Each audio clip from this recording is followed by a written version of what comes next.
அதிசயங்கள் செய்கிறவர் நம் அருகில் இருக்கிறார். அற்புதங்கள் செய்கிறவர் என்றும் நமக்குள் வசிக்கிறார். மத்தேயு 14:18 வாசிங்க பார்க்கலாம். அவைகளை என்னிடத்தில் கொண்டு வாருங்கள் என்றார். அந்த கொஞ்சத்தை என்னிடத்திலே கொண்டு வாருங்கள், அந்த கொஞ்சத்தை நான் அற்புதமாய் மாற்றி காட்டுகிறேன் என்று ஆண்டவர் சவால் விட்டு சொன்ன ஒரு வார்த்தை. அவைகளை என்னிடத்திலே கொண்டு வாருங்கள். அப்படியானால் அருமையானவர்களே, ஆண்டவருக்கு அந்த வனாந்தரத்தில் ஒரு திட்டம் இருந்ததுன்னு அர்த்தம். இன்றைக்கு இது கேட்கிற உங்களை பார்த்து ஆண்டவர் சொல்லுகிறார், வெறுமையா இருக்கலாம், வனாந்தரமா இருக்கலாம், கைவிடப்பட்ட நிலைமையா இருக்கலாம், எதிர்காலம் கேள்விக்குறியா இருக்கலாம், எல்லாம் சூன்யமயமா இருக்கலாம். கர்த்தர் சொல்லுகிறார், உங்களை குறித்து தேவனுக்கு ஒரு திட்டம் இருக்கிறது. இன்னொரு விஷயத்தை நம்ம பார்க்கணுங்க. கொண்டு வாருங்கள் அப்படின்னு சொல்றாருன்னா என்ன அர்த்தம்? அனைத்தின் மீதும் எனக்கு அதிகாரம் உண்டு, ஆளுகை உண்டு என்று சொல்லுகிறார். எதன் மீது?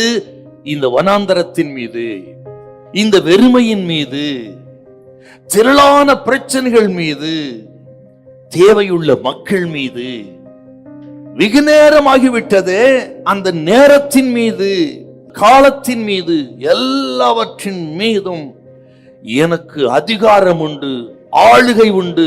இதை நான் மாற்றி காட்டப் போகிறேன், என்னிடத்தில் கொண்டு வாருங்கள். அருமையான கர்த்தருடைய பிள்ளைகளே, உங்க சூழ்நிலை எல்லாவற்றுக்கும் எஜமான் இயேசு தான். உங்க சூழ்நிலையை மாற்றுவார், தலைகளாய் மாற்றுவார். அவரால் ஆகாத காரியம் ஒன்றுமில்லை. கடல் மீது நடந்து வந்து பயப்படாதிருங்கள், திடன் கொள்ளுங்கள், நான் தான் என்று சொல்லி காற்றை கடலை மிதித்து அடக்கி இயற்கையின் மீது அதிகாரமுடையவர் இயேசு என்று நிரூபித்த தெய்வம்.